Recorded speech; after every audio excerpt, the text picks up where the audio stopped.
دلبر سړی هغه بختور دی څوک چې تا باندې قربان د مال او سر دی تصور کې ستا د زلفو ننداره کړم ستا د زلفو ور یو تار لکه د لمر دی ستا مسکا داسې ښایسته وه ای محبوبه توره شپه کې خلکو ویل به چې سهار دی ای محبوبه ستا ښکلا ته نه رسېږي که بلبل دی که ګلزار دی که قمر دی ستا د زلفو عاشقان کمزوري نه دي حبشي بلال ته ګوره لکه غر دی ابوبکر ستا د صدق ګواهي کړي ای دلبره ستا دربان حضرت عمر دی مولو جان فتح قربان کړه زندورین ستا د زلفو یو عاشق علي حیدر دی ای همدرده د شعرونو کمال نه دی د آقا په تعریفونو کې اصل دی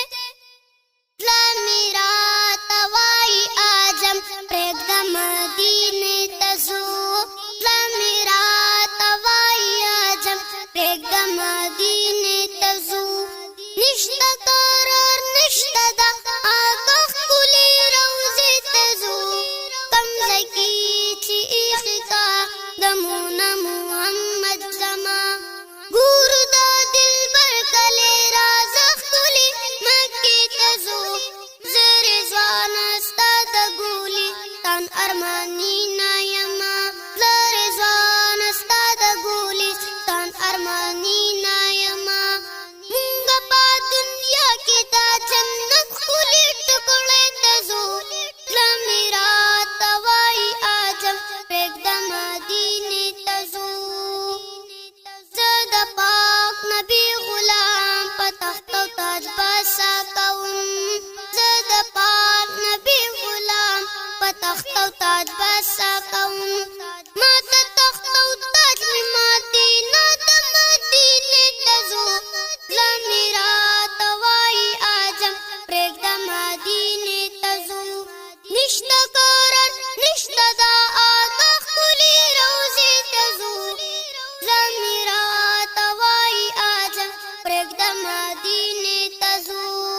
سپین ښکلی احرام چې مو په غاړه باندې ایښی وي څومره به مزه کوي راځه خانه کعبې ته ځو زړه مې راته وایي اعظم پرېږده مدینې ته ځو نشته قرار نشته د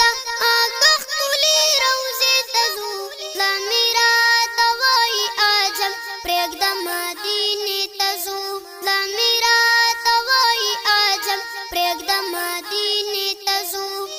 کوم ځای کې چې پاک نبي صدیق سره قیام کړی کوم ځای کې چې پاک نبي صدیق سره قیام کړی زه چې ځو زړګي هغه ځای له نظرې ته ځو زړه مې راته وایي اعظم پرېږده مدینې ته ځو نشته قرار نشته د آقا ښکلې روضې ته ځو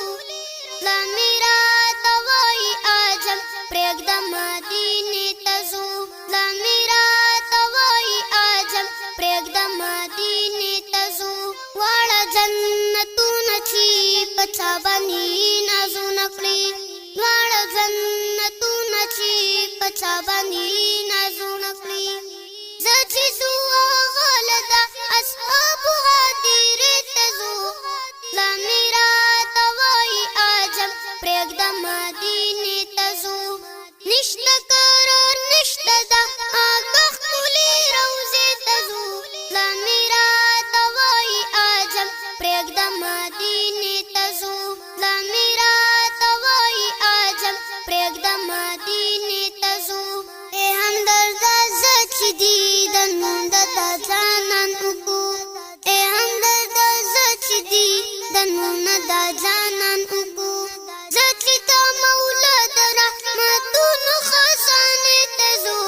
نشته قرار نشته د آقا ښکلې روضې ته ځو نشته قرار نشته د آقا ښکلې روضې ته ځو